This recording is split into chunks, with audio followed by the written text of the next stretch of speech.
സാന്റക്ലോസിന്റെ ചരിത്രം വളരെ കൗതുകകരമാണ്. ഒരു പുണ്യപുരുഷനിൽ നിന്നും ലോകമെമ്പാടുമുള്ള കുട്ടികളുടെ പ്രിയപ്പെട്ട ക്രിസ്മസ് അപ്പൂപ്പനായി അദ്ദേഹം മാറിയ കഥ ഇപ്രകാരമാണ്. സാന്റക്ലോസ് എന്ന സങ്കല്പത്തിന്റെ തുടക്കം AD 4-ാം നൂറ്റാണ്ടിൽ ജീവിച്ചിരുന്ന വിശുദ്ധ നിക്കോളസ് എന്ന ബിഷപ്പിൽ നിന്നാണ്. അദ്ദേഹം തുർക്കിയിലായിരുന്നു ജീവിച്ചിരുന്നത്.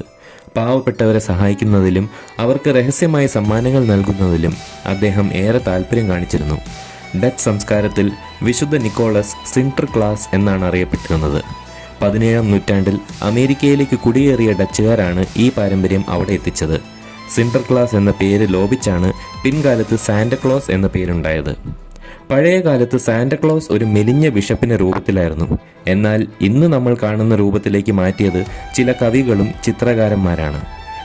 1823-ൽ ക്ലെമന്റ് കാർക്ക് മൂർ എഴുതിയ a visit from Saint Nicholas എന്ന കവിതയാണ് സാന്റക്ലോസിന് ഒരു മഞ്ഞുമല വണ്ടി ഉണ്ടെന്നും അത് റെയിൻഡിയറുകൾ വലിക്കുന്നു എന്നുള്ള സങ്കല്പം കൊണ്ടുവന്നത്.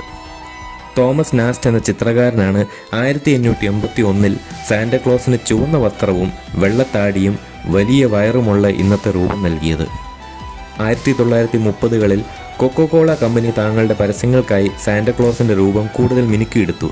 ഇതോടെയാണ് സാന്റക്ലോസ് ലോകമെമ്പാടും ഒരു ആഗോള പ്രതീകമായി മാറിയത്.